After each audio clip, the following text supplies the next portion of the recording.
suite à la pénalité à Claude Lemieux. 1 minute 35 maintenant à la période. Des tirs au but, 9 par les Canadiens, 5 par les Whalers. Et là, on indique rien du tout. Je pensais que l'arbitre avait sifflé. Et là, c'est McPhee. Il n'a plus capté cette passe. Francis a remis à Ferraro. Derrière à Francis. Francis, arrêté par McPhee. Un beau jeu. McPhee à la poursuite du disque. Réussit à se démarquer. Seul le tir. McPhee en désavantage numérique. Tout un effort de McPhee. Eh bien. Et on va s'en vouloir du côté des Whalers. On l'a mal évalué, Mario, à la ligne bleue. On a voulu apporter de la fantaisie devant lui. Oui. Donc, je surveille ici. Oui. Très belle force d'accélération. Encore une fois, c'est Francis qui est pris en défaut. Très bon lancer ici. Rondelle qui a semblé dévier. Je ne sais pas si elle a touché les hauts. Le deuxième effort et son coup de patin. Force d'accélération en territoire neutre. Le but du Canadien. Son deuxième des séries. Eh bien, Dont il s'en un but très important marqué par Mike McPhee. Canadiens' goal is second of the series. Scored unassisted by number 35, Mike McPhee. C'est toujours avantage numérique de Whalers. Ne l'oublions pas, là c'est Iveson arrêté par Carbonneau. Carbonneau plaqué par Lawless. Derrière le filet, c'est Green aux prises avec Gavin. Lawler également est là. Iveson qui s'amène, tente d'enlever la rondelle, c'est réussi. Gavin qui reprend, poursuivi par Lawler. Gavin aux prises maintenant avec Gainey. C'est Dave Babbage qui va chercher la rondelle à Samuelsson. Le tir, il a touché le poteau. Non, la jambière. La jambière? Oui. Retour à Dave Babbage. Il fait dévier, mais hors cible. Retour à Lawless. La passe devant. Ça ira jusqu'à Babbage. Le tir est hors cible encore une fois. Et là, c'est Green qui a perdu son hockey. Non, ce n'est pas Green qui a perdu son hockey. C'est Roy. Le tir, au-dessus passer, mais dans la foule. Dévié sur Carbonneau. C'est Roy qui avait perdu son hockey. On va attendre. Et juste auparavant, Richard, il a fait l'arrêt avec la jambière. Lorsque tu as mentionné le poteau, il a glissé à sa gauche, si j'ai bien vu, et le disque est venu toucher le bout de sa jambière. On va revoir ici le patin de Carbonneau, encore une fois, dans sa chute. Synchronisme. Eh bien, jusqu'à maintenant, Mario, et de loin, je crois que c'est la meilleure rencontre dans la série. C'est ce qu'on appelle un match de série éliminatoire. Oui, monsieur. Même si le match à Hartford s'est terminé 1-0 également, la condition de glace est inférieure et la qualité de jeu est inférieure également. Mais pour avoir de l'intensité dans un match, de la part des deux équipes, la qualité des gardiens de but également, eh bien, on assiste au meilleur match de la série. Les Canadiens qui, je le répète, ont bien contenu Kevin Dineen ce soir, jusqu'à maintenant. Oui, c'est l'une des raisons pour lesquelles je te disais qu'Henderson était celui qu'on devait surveiller beaucoup plus. On va surveiller le jeu bien préparé par Neslund pour Bobby Smith. Par Robinson, dit. Bobby Smith avait raté une chance presque identique juste auparavant. Landendors. Carbonneau qui fait une chute. Dave Babbage maintenant pour Ferraro. Plaqué solidement par Chelios. Et Gainey, lui, est plaqué à son tour par Landendors, qui avait perdu la rondelle de vue. Malin plaque Ferraro. C'est Malin qui remet derrière le filet, tente de remettre à Gainey. C'est Carbonneau qui va chercher la rondelle. Un tir et la rondelle est toujours en jeu. Et le but! Non! Non! La rondelle est toujours libre, c'est Gainey. Et il y a eu d'arrêt du jeu là-dessus. Il y avait une mêlée invraisemblable devant le filet des Whalers. Et là, c'est Ferraro, la contre-attaque des Whalers. Et Dineen était contré, un tir qui a touché l'extérieur du filet. Dineen qui reprend, derrière à Bothwell, le tir. C'est arrêté par Carbonneau. Et Carbonneau qui réussit un dégagement à la poursuite du disque Richer, qui s'approche du filet, retenu par Bothwell, tire d'une main, mais l'arrêt de Liout et... Oh, quelle période excitante. Quand vous dites que c'est la meilleure depuis le début des séries, vous avez raison. Si je m'en remets à l'état de ma gorge, messieurs, c'est la plus excitante. 4 minutes 10, ça fait en troisième, c'est 1-0 Canadien. D'un côté comme de l'autre, la défensive ici qui était menacée. Du bon jeu de Carbonneau encore une fois avec une chute à l'intérieur de la zone. Surveillez le tir ici, c'est Carbonneau qui vient sauver la situation pour pousser le disque à l'extérieur de la zone. Beaucoup de rapidité de Stéphane Richer pour battre le défenseur. Et d'une seule main a pu quand même pousser le disque à les hauts. Alors, Stéphane Gilles indiscutablement un petit peu ce soir. Regarde la force d'accélération pour pouvoir battre Babbage. Est-ce que c'est Babbage? L'un de ses meilleurs matchs depuis, je dirais, environ 3-4 matchs. C'est Tim Bothwell. Donc, Liout a fait face à 28 tirs. Patrick Leroy, 24 depuis le début du match. Il reste 4 minutes 10 à faire en troisième période. Canadien 1, Hartford 0, Skrudland devant Francis à la mise en jeu, gagné par Skrudland. Les Canadiens qui ont gagné la majorité des mises en jeu ce soir, par une très forte proportion. Et là, c'est Skrudland qui a poussé derrière le filet des Whalers. Samuelsson laisse la rondelle pour Kenville. Kenville remet à Francis. Maintenant, à Babbage qui a fait une chute. Francis a repris derrière. Manque de coordination en ce moment. Je ne sais pas si c'est la fatigue. Et là, la chute de Samuelsson, plaquée par le mieux. Il y a plusieurs joueurs des Whalers qui me donnent l'impression d'être épuisés. Oui, fatigue et nervosité également. Les deux. Et là, c'est Richer qui vient arrêter Francis. C'est repris par le mieux. Le tir. L'arrêt. Un autre tir et un autre arrêt. C'est le mieux qui reprend. Encore une fois, les Canadiens qui viennent frapper à la porte, mais qui sont contrés par Mike Liut. Et les joueurs des Whalers sont épuisés. C'est très clair. Richer se relève très lentement derrière le filet, retourne au banc, remplacé par Smith. C'est maintenant Lawler. La passe à McPhee. Le tir de McPhee au-dessus de la cible et à côté de la cible aussi. Et Smith qui rate le retour. Rondelle reprise par Iverson. Iverson, la passe à Samuelsson. Samuelsson, une passe qui est ratée par Lawler. C'est Lawler qui remet dans le territoire des Whalers à la poursuite du disque Dave Babbage, poursuivi par McPhee, dégagement arrêté par Smith. À Nashlund, oh! Nashlund qui n'a pu réussir, qui n'a pu décocher son tir, et c'est là. Un jeu raté par Nashlund à l'intérieur de la zone. Un jeu parfait. Et on vient de créer l'égalité. 2 minutes 48 secondes à 17-12. Impossible qu'on puisse rater des chances de la sorte, Mario, sans pêcher, sans payer. Oui. D'ailleurs, Jules, tu me l'as parlé. Je l'ai mentionné depuis le début du match. Oui. Incroyable. Ici, c'est une passe parfaite qui a été dirigée pour lui. Surveillé en territoire. Mauvaise acceptation avec le patin. Il fait dévier le disque derrière lui. Pour un joueur d'expérience et de sa qualité, même si le disque vient près des patins, il se devait d'avoir une réception à l'intérieur de la zone. Par ailleurs, tout un tir de Dave Babbage. Oui, tout un lancé de la part de Babbage. Donc, 2 minutes 48, on crée l'égalité. Et à ce stade-ci du match, Ça vient 2 minutes 48. Ça vient donner une douche froide. D'autant plus que on voyait que les joueurs des Whalers étaient épuisés et que les Canadiens qui ont essayé par tous les moyens sans réussir de marquer un but. Ça a été un peu l'histoire de leur match ce soir. Oui. Ils n'en ont marqué qu'un seul en désavantage numérique. Et là, c'est 1-1.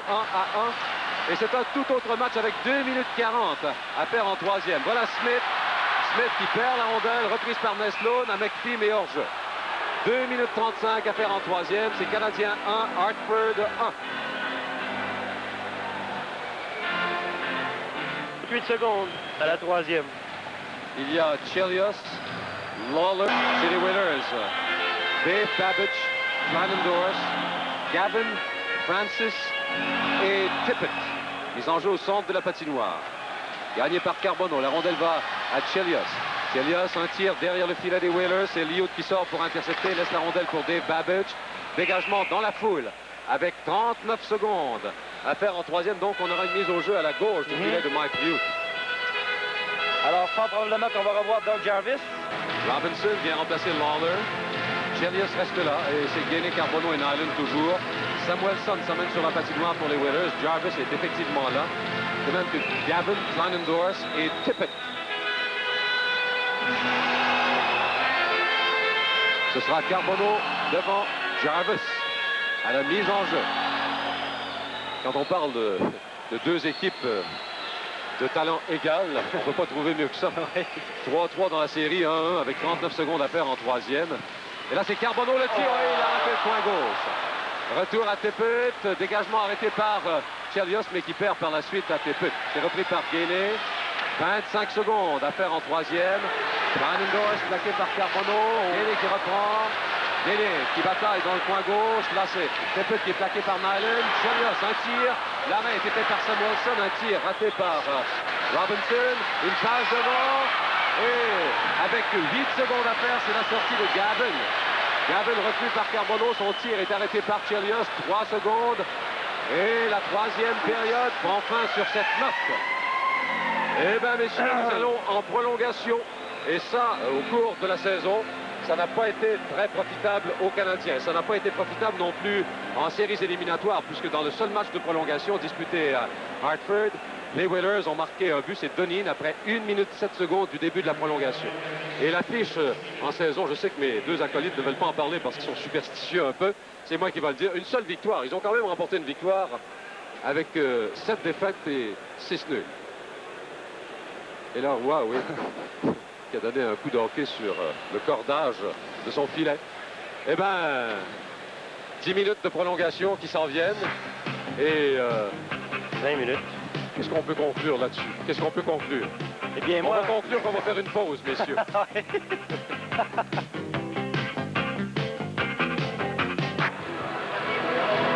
Alors, après 3 périodes réglementaires de jeu, cette prolongation qui est de 20 minutes et non pas de 10 minutes, comme je l'ai dit tout à l'heure. Je voulais dire que l'entracte durait 10 minutes. Et le premier, eh bien, Green, 58 en 3e période, ça lui fait une bonne soirée de travail. 33 minutes passées. Et parmi les attaquants, eh bien, c'est Carbonneau, pendant qu'on aperçoit les deux gardiens de but qui ont été excellents Eh ce bien, soir. si les équipes sont en surtemps, Richard, voilà les deux responsables. Et si les équipes aussi sont 3-3 et que c'est le 7e match de la série, pas seulement ce soir, ils ont été bons pendant toute la série. Et il y a très peu de gardiens dans ces séries éliminatoires en ce moment qui ne sont pas bons. Il y en a même plusieurs qui se sont révélés. Je pense à Van Beesbrook, entre autres, qui a été excellent. Depuis le début de toutes les séries, Richard, pour éliminer l'adversaire 3 parties consécutives, en ce qui a trait à Hartford, battre Québec, et Canadiens qui surclassent Boston. Alors, il a fallu des performances exceptionnelles de la part des gardiens. Également, Gilles, tout à l'heure, je suis certain que Bob Gainey dit à ses coéquipiers, les gars, on a travaillé tellement fort jusqu'ici de cette série que les Whalers d'Hartford n'auront pas notre peau ce soir. On va donner tout ce qu'on a et arrivera ce qui pourra. Hein? Et Ron Francis a dû dire la même chose à ses coéquipiers dans le vestiaire. Positivement et sans tenir à son jeu.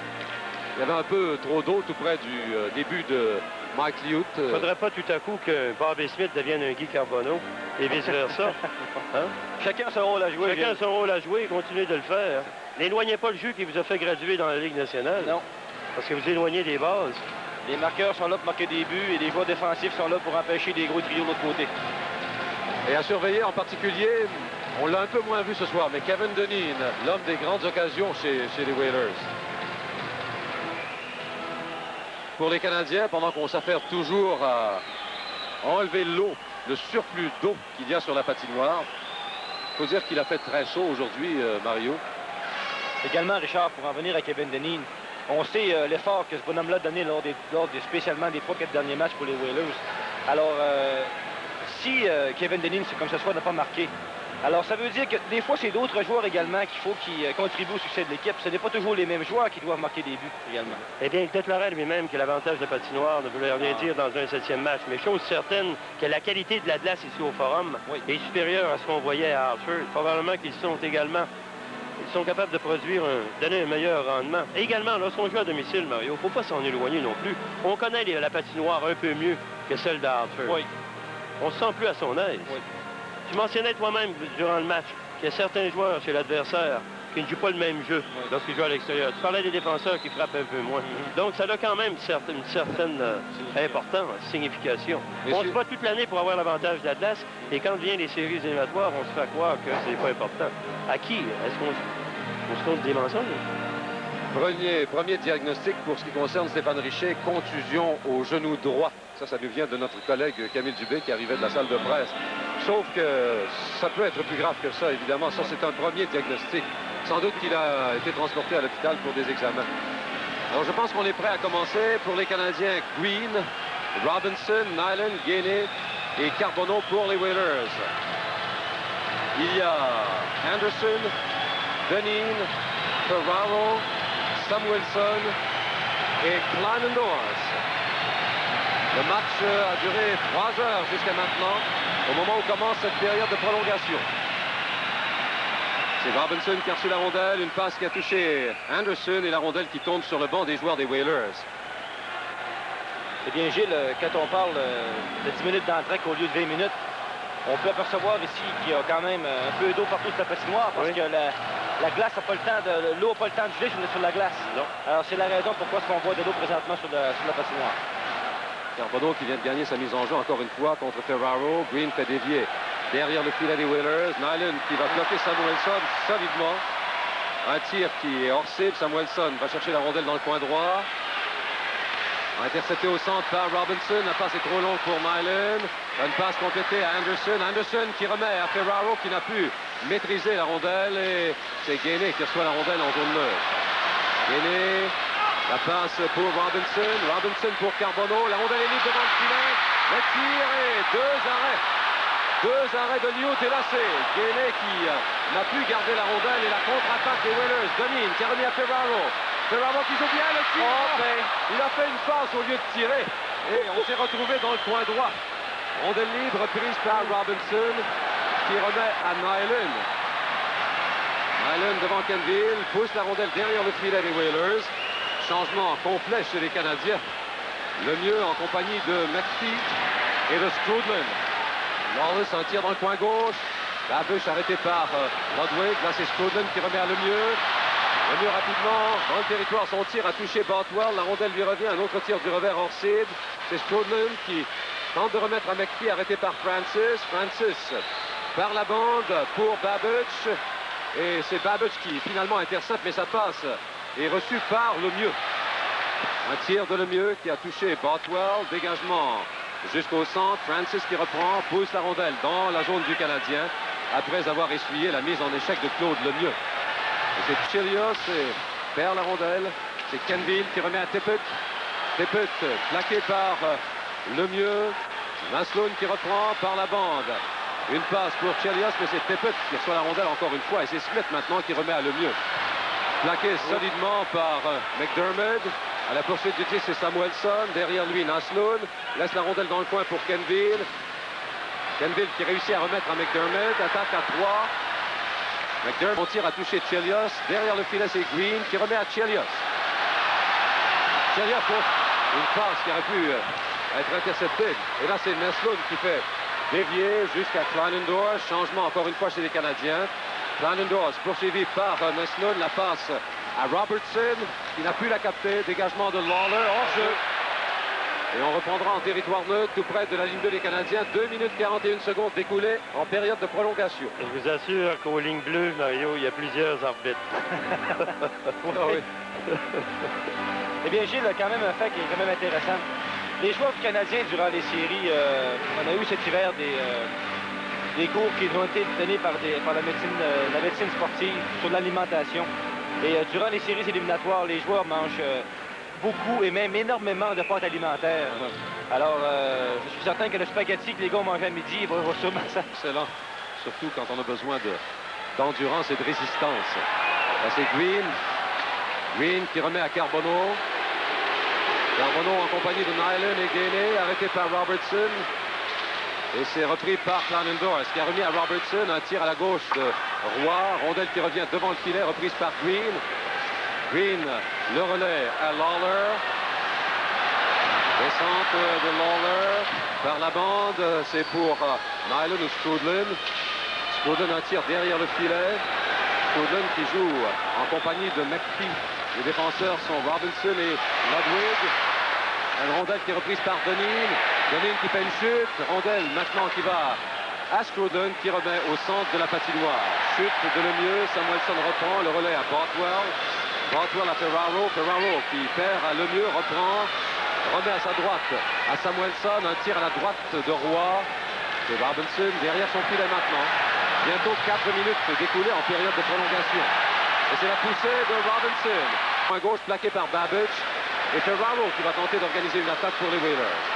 En compagnie d'Anderson et Wayne Babush. Là, c'est Robinson qui remet dans le territoire des Whalers. Mais Claude Lemieux y était toujours. Donc, on reprendra en zone neutre. Et il y a 4 minutes 3 secondes découlées en période de prolongation. Depuis le début des séries, il a toujours bien fait. Et encore ce soir, eh bien, en compagnie de Stéphane Richer, le père du Richer ici, hein, quand même, il a des réserves. Il est jeune. Il n'a pas 23 ans. Non. D'ailleurs, je suis certain que c'est plaisant pour Jean Perron également parce qu'il peut se fier sur lui à tous les fois qu'il la voit sur la patinoire. C'est certain que Strudland va donner 150% de lui-même. C'était Smith devant Francis à la mise en jeu. Chelios qui a repris une passe pour Boisvert interceptée par Kenville qui a remis à Lawless. Lawless, un tir Et c'est Roy qui intervient pour remettre à Chelios. Chelios qui rate sa passe. Francis a repris. Chelios qui rachète son erreur. A remis à Boisvert pour Smith. Smith rejoint par Lawless qui lui fait perdre la rondelle. Et là, Lawless est plaqué par Boisvert à Nesloun. Nesloun derrière à Green. Green un tir. Avec l'épaule de Liout. Et je pense que le tir était hors cible. Chelios maintenant, le tir, ça a touché Francis. Et c'est Babbage qui tentait de remettre Francis, ça a été intercepté. Pendant qu'on fait des changements, aucun tir au but jusqu'à maintenant depuis le début de cette période de prolongation, de part et d'autre. Rondelle sautillante, c'était repris. Le tir, et il a touché l'extérieur. Dave Babbage tente de remettre devant, c'est intercepté par Chelios. Sortie de Chelios pour Carbonneau. Et la rondelle qui file jusqu'à Mike Liout qui la garde dans son gant. Et là, c'est McDermott qui est venu plaquer Carbonneau et Nyland, évidemment, qui intervient. Nyland qui va lui déplacer son casque protecteur. Et le nez en même temps. Parce qu'on ne veut pas prendre de pénalité, mais quand même, on sait que l'arbitre est plus indulgent. Avec un furieux coup de poing derrière la tête de McDermott.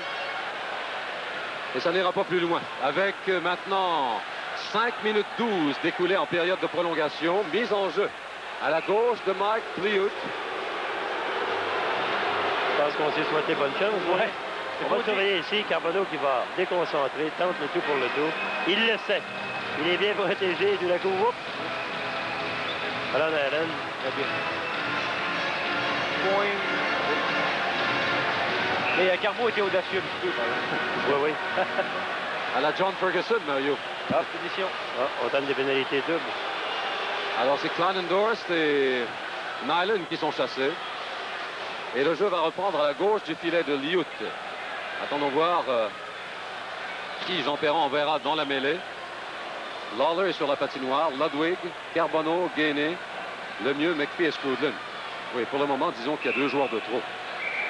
Pour les Whalers, ce sera Jarvis, McDermott. Les punitions à Hartford. Tippett. Le numéro 18, Scott Kleinendorst. Et au Canadien, le numéro 30, Chris Nyland. 10 minutes chacun de mauvaise conduite. Oh, 10 minutes. À 5 minutes 12. On n'y est pas allé avec le dos de la cuillère. Parce que le Canadien est déjà privé de Stéphane Richer, lui, comme joueur d'avant. McPhee le tir. Oh, l'arrêt de Liout. Et c'est Bothwell qui a repris. Bothwell, sa passe interceptée était ratée. C'est McPhee encore une fois. McPhee à Scrudlin. La mêlée. Le mieux reprend derrière le filet, rejoint par Samuelson. Là, c'est Scrudlin. Scrudlin plaqué par McDermott. Samuelson qui va plaquer le mieux qui a fait la culbute. Et là, le mieux qui va plaquer Bothwell. Bothwell. Son dégagement arrêté par Lawler.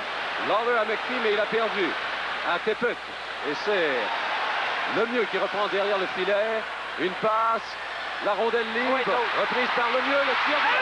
Oh, le mieux! Oh, le mieux! Oh, le mieux! Incroyable. Le trio des jeunes, encore une fois. On avait parlé de Scotland. Le mieux. Et Robinson qui est fou de joie au banc des siens. Quel effort de Claude Lemieux! On l'a vu se faire frapper à la droite de Mike Liout.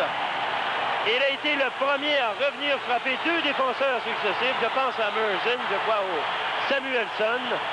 Il a continué, poursuivi sa course derrière le filet.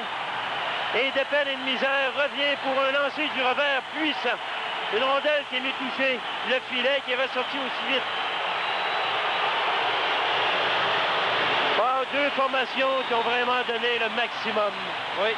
Il faut un gagnant, Mario, il faut un perdant, même si ça fait partie de l'organisation. Oui. Compté par le numéro 32. Canadiens goal is 6th of the series. Scored by number 32, Claude Lemieux. Eh bien, Claude Lemieux, après une saison frustrante en Nouvelle-Écosse, a acquis beaucoup de maturité là-bas. Ça lui a fait certainement beaucoup de bien. On voit les résultats en série éliminatoire. Le but vainqueur en prolongation. Et le Canadien on n'a pas gagné beaucoup de prolongations cette année. Mais celle-là, il l'a gagné au bon moment. Mais messieurs, malgré tout, il faut admirer la performance des Whalers de Hartford. C'est vraiment une défaite crève-cœur pour les Whalers qui ont magnifiquement bien joué. Certainement aussi bien que les Canadiens. Ça On pouvait aller de- revoit le jeu au complet. Surveiller le mieux revenir après s'être battu avec le défenseur et la force de son lancer du revers. Bien placé.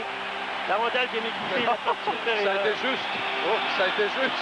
J'ai vu sortir le disque rapidement. On revoit la séquence d'un angle différent. Lemieux qui va revenir et qui va surprendre dans la partie supérieure. Rondelle qui a touché la partie supérieure du filet et qui est revenu très rapidement, Mario. Eh bien, Gilles, j'en connais un qui va être content ce soir d'avoir... Oui. Claude Ruel a travaillé tellement fort avec Claude Lemieux au cours des 2 dernières saisons. Surveillons le disque, où le disque va toucher. Tu as vu la partie supérieure à l'intérieur pour toucher le poteau par la suite et revenir. Je le répète, Gilles, de justesse. Moi, j'étais même pas sûr que le but était marqué. C'est la lumière rouge qui m'a Du convaincu. match de ce soir, tel que choisi par M. Red étoiles Fisher maintenant. du journal La Gazette.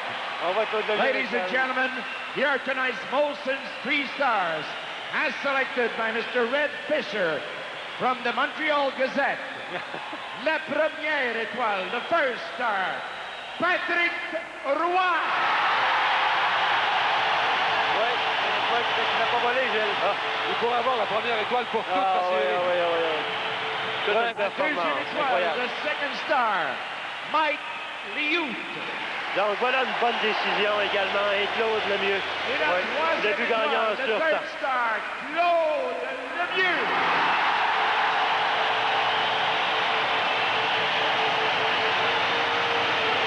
Eh bien, les Rangers de New York ici à Montréal à partir de jeudi. Eh oui. Et si ça continue, Mario, tu auras peut-être le temps de revenir au jeu. Alors on voit Larry Larry Robinson Robinson se jeter dans les bras des adjoints. On peut voir Ronald Coré également avec Jean Perron et Jacques Laperrière. Et nous allons de Marc. Le Forum de Montréal, ce sont les séries de la Coupe Stanley.